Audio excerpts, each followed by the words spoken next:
Assalamualaikum warahmatullahi wabarakatuh. Perkenalkan, nama saya Aditya Dwi Saputra dari kelas 12L.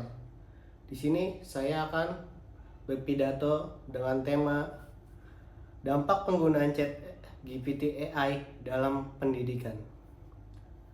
Bayangkan sebuah kelas di mana siswa tidak lagi harus mencari referensi, membaca buku, atau menyusun ide secara mandiri. Cukup mengetik satu perintah, tekan enter, dan jawaban langsung muncul. Inilah kenyataan baru kita, era ketika ChatGPT dan teknologi kecerdasan buatan menjadi asisten belajar yang selalu siap memberikan jawaban cepat. Namun, pertanyaannya terbesarnya bukanlah seberapa canggih teknologi ini, melainkan apa dampaknya terhadap cara kita berpikir, belajar, dan membangun pengetahuan. Artikel dan data yang saya gunakan menunjukkan bahwa AI membawa manfaat besar, tetapi juga tantangan serius bagi masa depan pendidikan, khususnya kemampuan berpikir kritis siswa. Menurut beberapa penelitian terbaru, ChatGPT memberikan 3 manfaat utama dalam proses belajar. Yang pertama, akses informasi super cepat. Yang kedua, personalisasi belajar. AI bisa menyesuaikan penjelasan sesuai gaya belajar siswa. Yang ketiga, membantu guru menyusun materi ajar, soal, hingga rangkuman. Semua manfaat ini membuat proses belajar tampak lebih efisien. Tetapi masalah mulai muncul ketika siswa menggantikan proses berpikir dengan teknologi.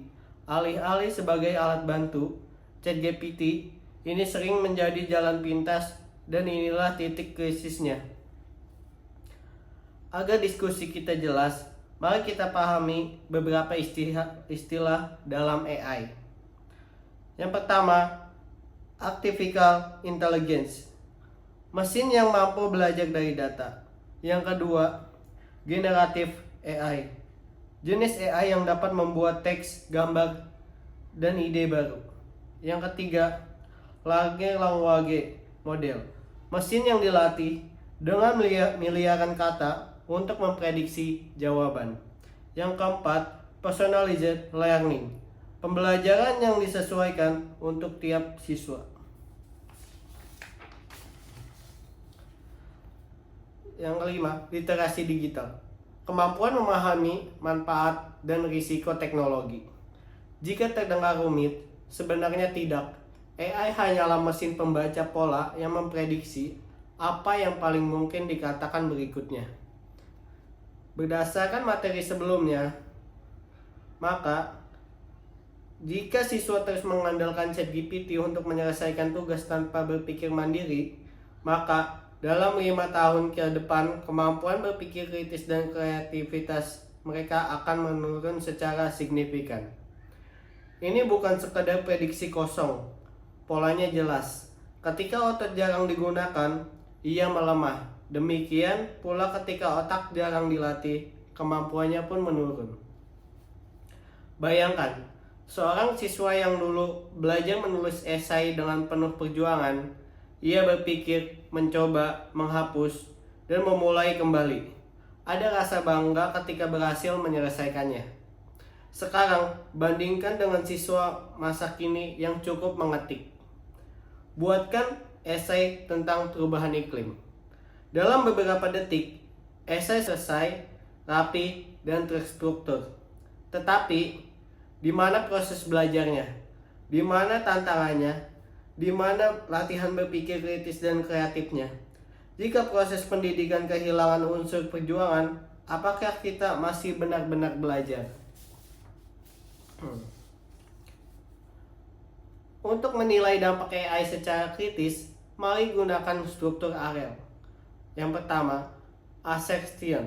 Penggunaan ChatGPT yang berlebihan dapat melemahkan kemampuan berpikir kritis siswa. Yang kedua, reasoning. Karena siswa yang hanya menerima jawaban, bukan memproses informasi, proses berpikirnya terhenti. Yang ketiga, evidence. Menurut berbagai laporan, lebih dari 60 siswa mengaku menggunakan AI untuk menyelesaikan tugas tanpa memeriksa isi jawabannya. Dampaknya, kemampuan analisis mereka menurun. Language. Maka jelas, AI bukan masalahnya, cara kita menggunakannya lah yang menentukan nasib pendidikan kita. Dengan teknik AREL, kita tidak hanya berpendapat, kita membangun argumen yang kuat, logis, dan berbukti. Hadirin sekalian, ChatGPT bukan musuh. Ia adalah alat-alat yang dapat memperkuat pembelajaran jika digunakan dengan bijak.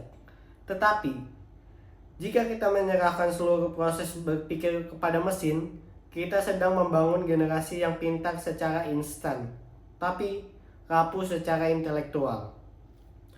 Maka pertanyaannya adalah, apakah kita ingin menjadi generasi yang cerdas karena berpikir, atau generasi yang hanya pandai menyalin jawaban dari AI?